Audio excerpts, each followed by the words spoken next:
The first 6 years of my economic life, I wound up broke. Second 6 years, I wound up rich.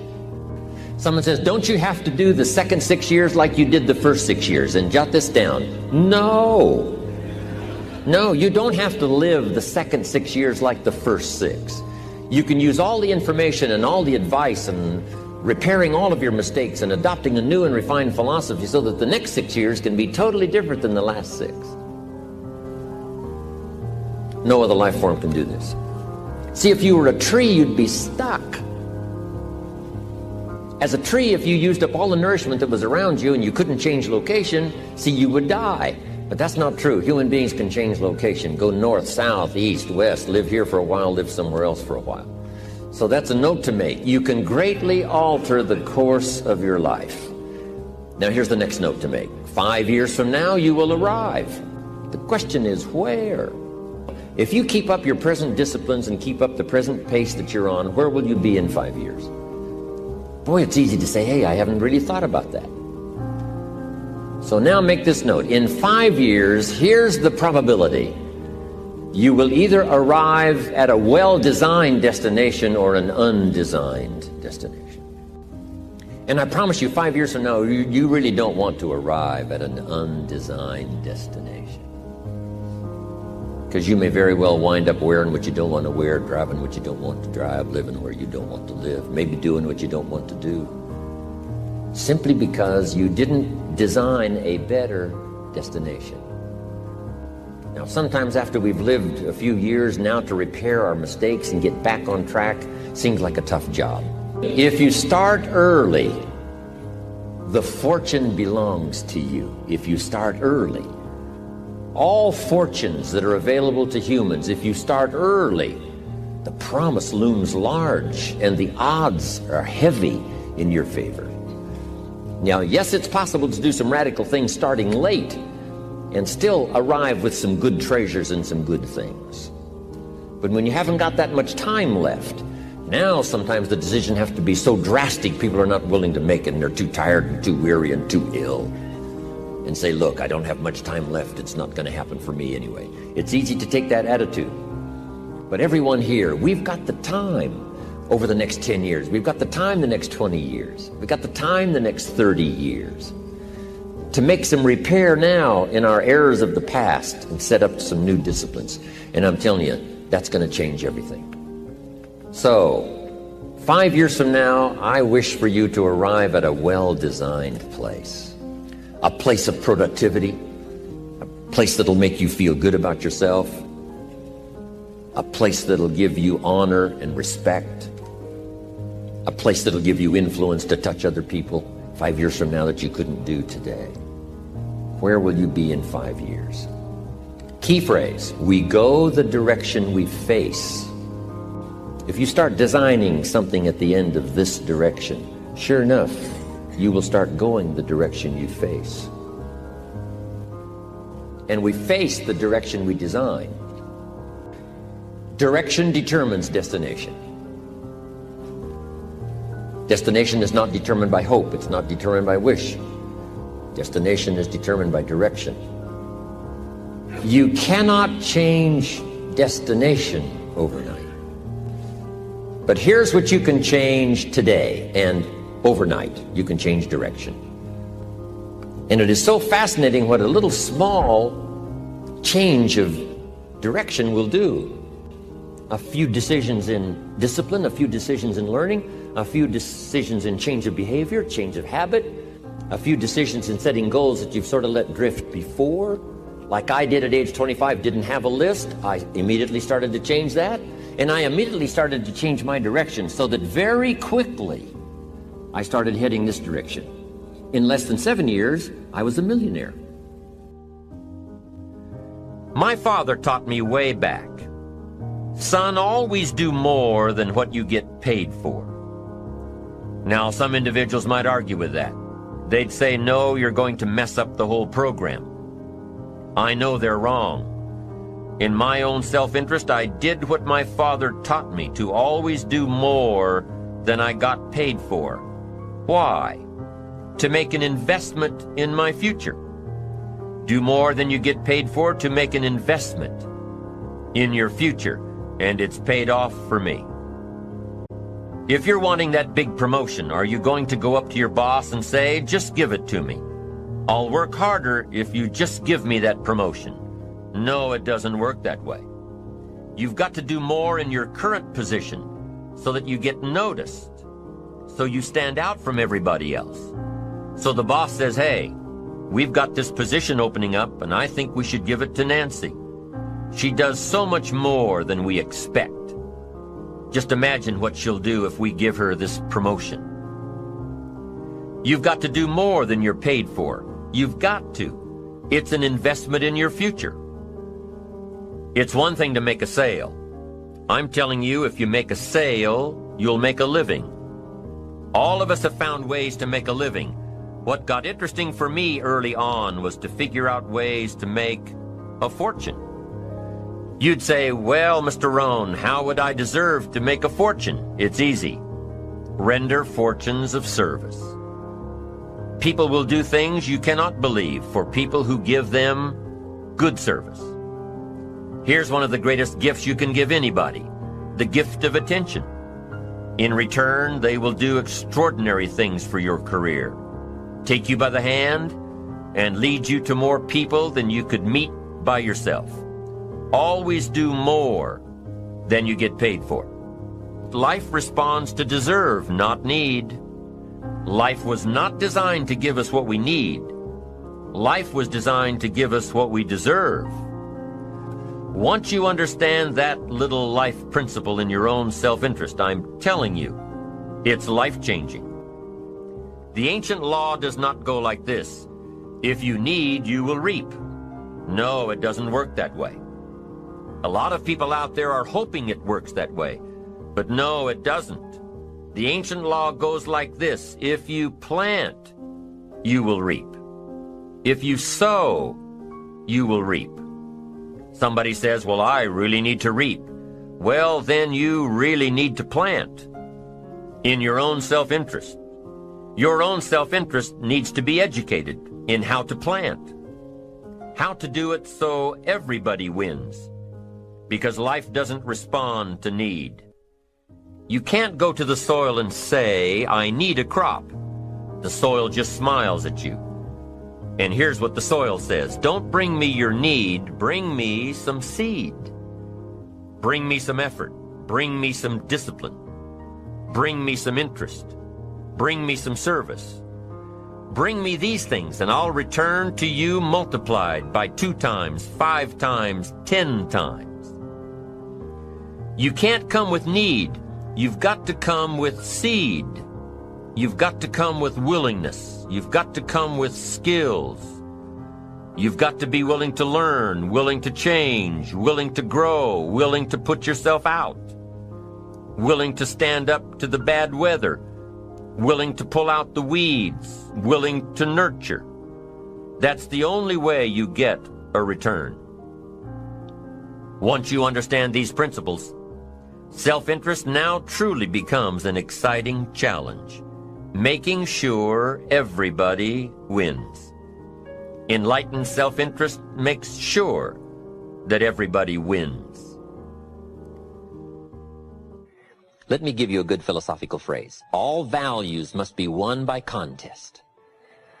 All values must be won by contest. And after they've been won, they must be defended. You say, wow, you've put a pretty heavy task on us. That's what life is all about, a pretty heavy challenge. We don't give large trophies for small effort. If you want to win high health, if you want to win high wealth, if you want to extend a long reach in touching people's lives, you got to engage in some of these extra powerful disciplines. And one is to secure the territory by vigor, and the other is to defend it with equal challenge. Attack. Procrastination. Here's another good one, blame. I engaged in this the big share of my life until I met Mr. Show. I used to blame my negative relatives. I used to blame the government. I used to blame taxes. I used to blame prices. I said, it costs too much. Show said, no, let's cover the real problem. You can't afford it. I never looked at it like that before. Shoaff said, sir, you must intellectually understand. It's not it that's your problem. It's you that's your problem. It's not out there that's the problem. Out there is like it's been for 6,000 years. You can't cure that. But what you can cure is errors in judgment, errors in attitude, errors in activity, errors in judging results. I found that the errors were within. But see, he had to go after me on that point. Here's the next one. Excuses. Wow. We've got a million. I'm too short. I'm too tall. I'm too old. I'm too young. I don't have the money. I don't have the experience. On and on and on with the excuses. Learning to attack. Very important. Procrastination. That's a good one, front and center. We've got to attack procrastination because it's so insidious. It eats up such large chunks of your life and leaves you in a small corner. Putting it off. Delaying. Letting it slide. Now, I'm one of the best to attack procrastination because I confess to being one of the all-time great procrastinators. I've done a lot of things, but I've put a lot of things off. Procrastination. I am so good, I could teach it. But I also know the pain of procrastination. I also know the regret that comes from procrastination. I can also show you pieces of my life missing, never to be repaired, because I let it slide. Now see, if we all studied our own lives, and we're trying to help somebody with this insidious disease of procrastination and putting it off, front and center, we use ourselves as best example because you feel the strongest about your own experiences and your own emotions. Do you think you could help somebody with procrastination? Developing this skill of going back, rehearsing your own life and coming up with the essence of the emotion and the experience to try to illustrate to somebody how insidious it can become and how devastating it can leave your life and what'll be missing if you let it slide. That's what we call learning to attack the problem. Now, underline the word attack. It's very important to go after the insidious. If the future gets clear, the price gets easier.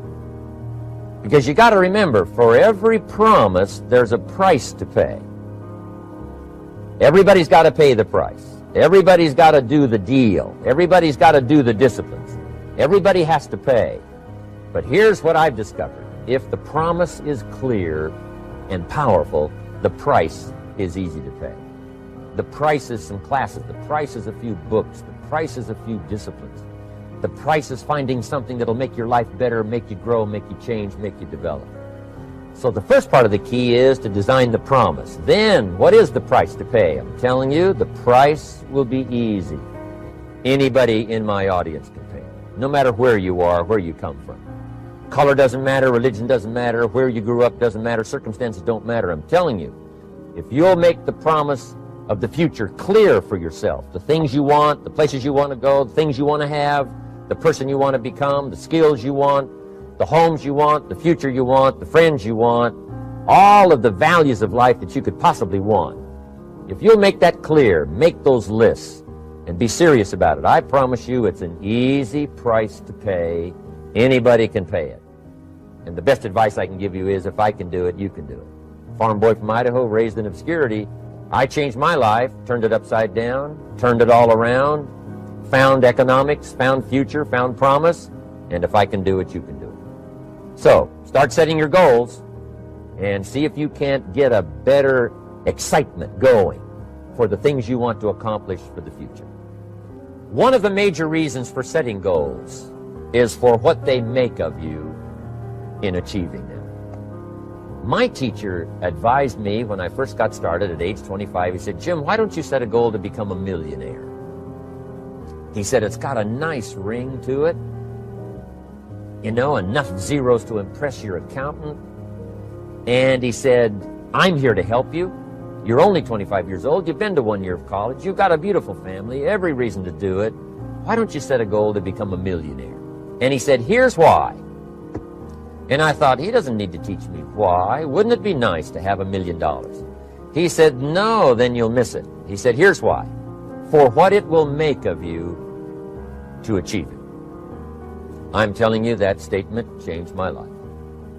Set the kind of goals that will make something of you to achieve them. He said, now, once you become a millionaire, what's important is not the money.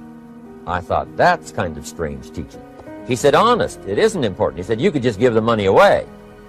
Now, I did better than that. I lost it all.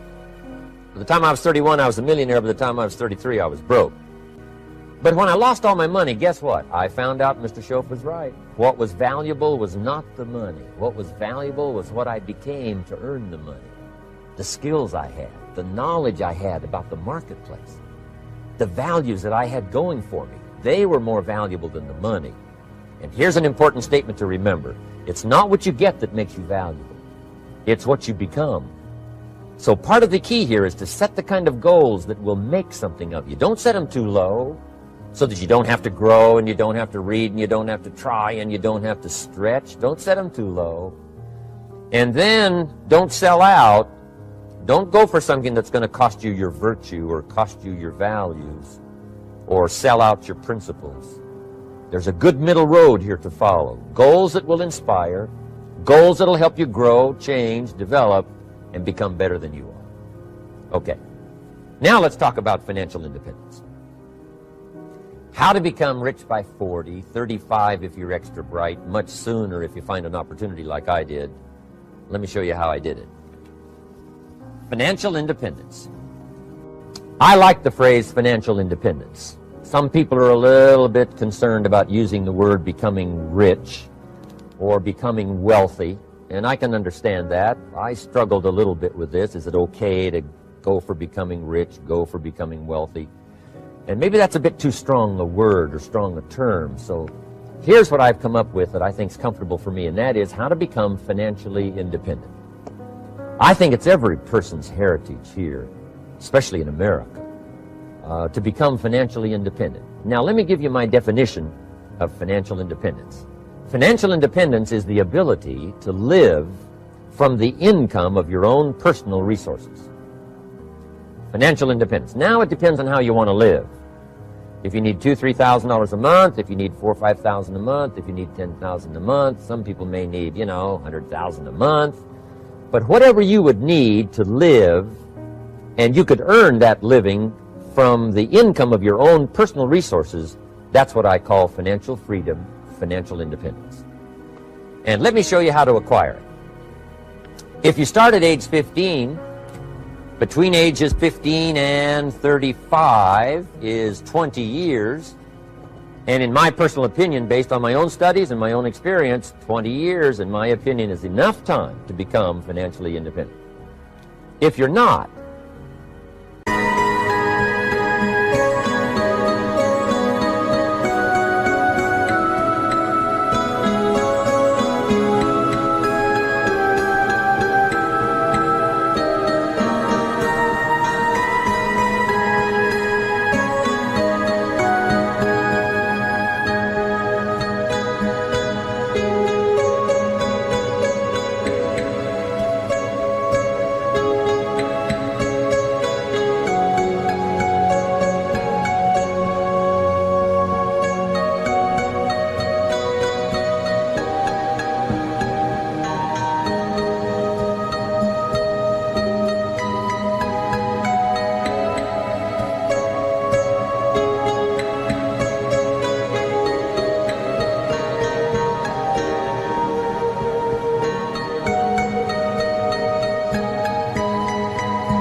you don't live in the wrong country.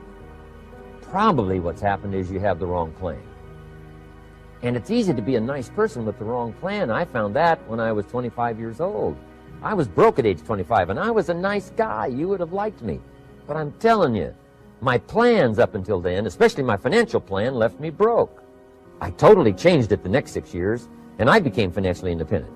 So I know what I'm talking about. It is possible in a reasonable amount of time 15 to 35, whatever, 20 years time, enough time. You can do it in a much shorter period of time, like I did if you want to, but this is a reasonable enough time. But here's number one. First of all, you got to have the right philosophy. Philosophy is our ability to gather knowledge and sort through it and decide what's valuable. To develop a philosophy about life, a philosophy about our health, a philosophy about our family relationships, a philosophy about economics. And if you develop the right philosophy, that's what helps to set this sail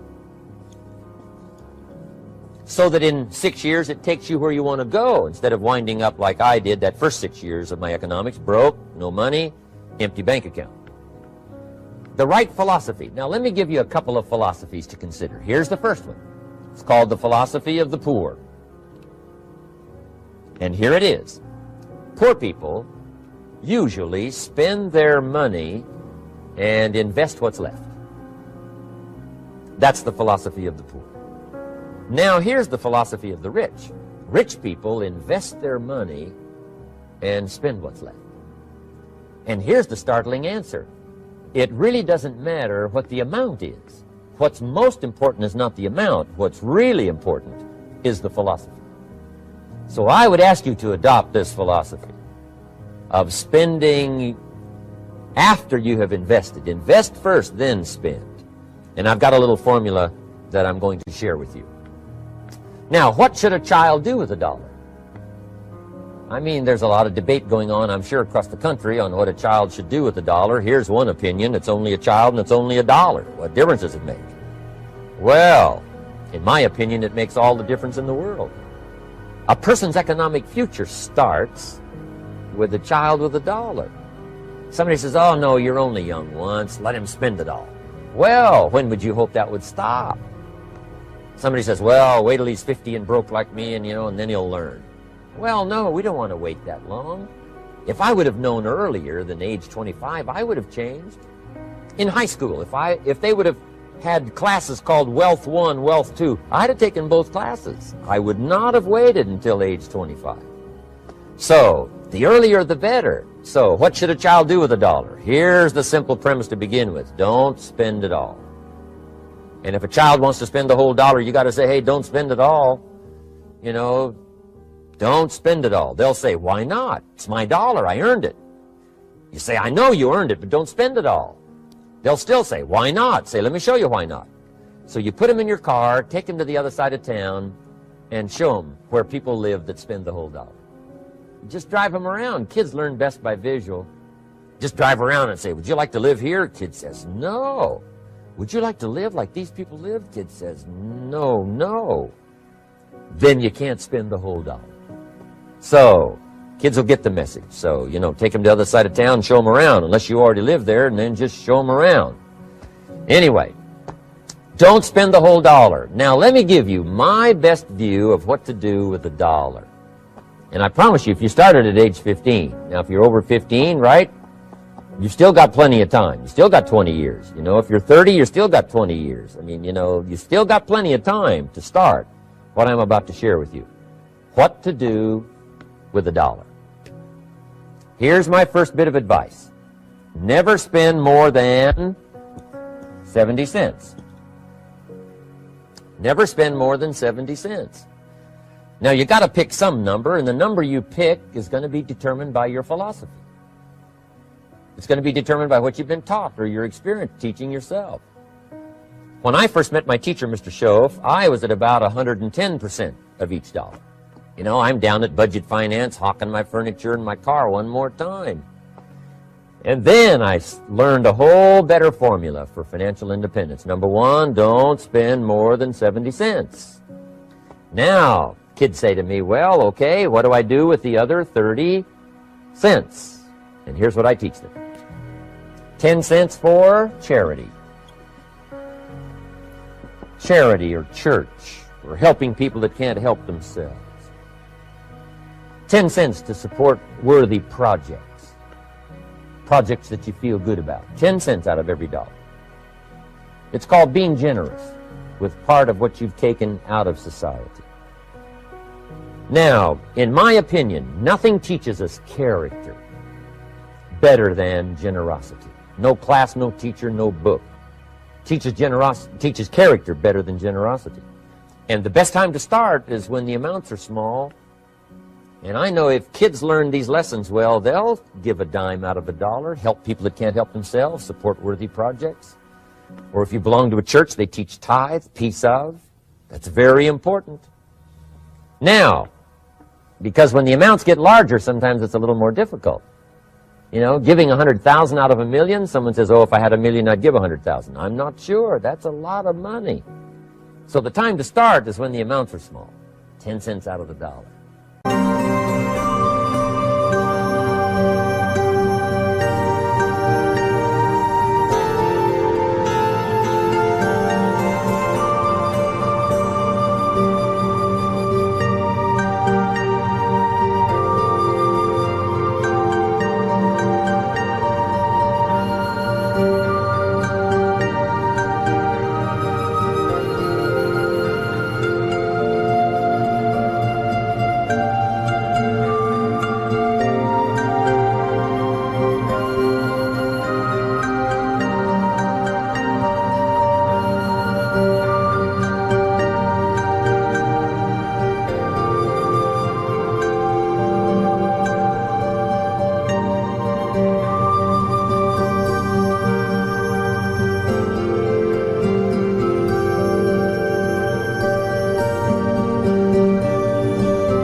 Okay, next 10 cents I call active capital. Active capital means do something to make a profit. Active capital. Set aside a portion of your income. Wages are okay, but I'm telling you, wages will make you a living. Profits will make you a fortune. So set aside part of your income as capital, called active capital. Any kind of project you can possibly think of, you can possibly come up with. I'm going to write a new book, I think, for kids. I think the title is going to be, Of Course Kids Should Pay Taxes. It's kind of an interesting title. In California, kids do pay taxes. When a child walks into 7-Eleven, buys something that costs $1, the proprietor says, give me 7 more pennies. And the child says, hey, what's these 7 pennies for? And the proprietor says, that's the taxes. Kid says, well, hey, I'm only 8 years old. Proprietor says, congratulations, you're my youngest taxpayer. Give me the money. So in California, where I live, kids do pay taxes. Big question is, should they? And my book will answer that question. Of course, kids should pay taxes. Nothing is for free. If you want to ride your bicycle on the sidewalk instead of in the mud, you got to pay the 7 pennies. Nothing is free, so we all have to pay. So, 10 cents out of your living, out of the money you earn, set aside for capital. Capital to try your best to show a profit. And in my book, it's going to be all kinds of ways kids can make money, right? 2 bicycles, one to ride and one to rent. I mean, you know, it doesn't take long to figure out some enterprise that'll start making a profit. Then you must jot this down if you're taking notes. Profits are better than wages. 1, you can't usually start wages until you're about 16, 15, 16, but you can make a profit long before you're eligible to start earning wages. And then there's no limit to profits, and they can double and triple and quadruple. You know, there's no limit. It's incredible how fast profits can grow. So profits are better than wages. Wages make you a living, profits make you a fortune. Now, the third 10 cents is vitally important. I call it passive capital. Capital you let somebody else use. A financial institution, stocks and bonds, mutual funds, whatever. Let someone else use it. You furnish the money. They use it to make a profit, but they pay you for the use of it, called interest. And here's one of the things that'll make you financially independent fairly quickly, and that's called compound interest. And this is how you get it. Letting someone else use a portion of your money, your substance. They show the profit, they pay you interest.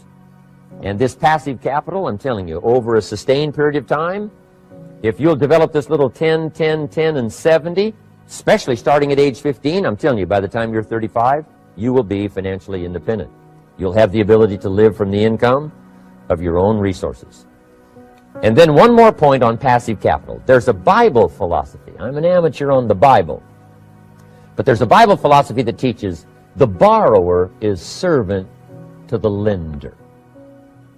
And if you want to be in a powerful position as you grow older, finally when you become mature, maybe have your own business, things have worked out for you for the future, the position you always want to be in is the power position. And that's called the lender. The lender is the power position. So if kids learn early enough, and then you ask them what they'd like to be when they grow up, I'm telling you, once they understand, they'll say, well, one of the things I want to be is one of those lenders. That's the power position, not the spender. No, you'll be pitied the rest of your life if you just become a spender. You got to become a lender. And I think this is the one formulas to follow. 10 cents out of every dollar. Let someone else use it. Be the lender, power position. Then try to show a profit. Can't we teach our children how to take $1, search the neighborhood, find a broken wagon, pay $1 for it, bring it home, clean it up, sand it until it's clean, paint it red till it shines, straighten out the wheels till they're true, take it back to the neighborhood, sell it for $5? Anybody can do that. Now, does the child deserve $4 profit? And the answer is yes. Society now has a mended wagon. And that's what America's all about. Finding something, touching it, making it better, making a profit, taking part of your resources, helping people who can't help themselves. Let someone else use it to make a profit. Some projects require more capital than one person has. Exciting. And then let them pay you for the use of it. America's had this philosophy now all these years. Communism has taught all these years capital belongs in the hands of the state, not in the hands of the people. We've been teaching all these years capital belongs in the hands of the people, not in the hands of the state. And we turned out to be right. Capital in the hands of the kids, capital in the hands of the people. Enterprises that make a profit, enterprises that grow. It's the hope of our future. So that little simple formula, I hope, will help you. Now, one more key on financial independence, and that is attitude. Attitude. Here's number one. I used to say, I hate to pay my bills. My teacher straightened me out on that. He said, let's see, Mr. Rohn, what you hate to do is pay $100 on an account and reduce your liabilities and increase your assets. I said, well, no, not if you look at it that way. He said, well, it all depends on how you look at it. So wouldn't you love to pay your bills, reduce your liabilities, increase your assets? You got to have that kind of attitude.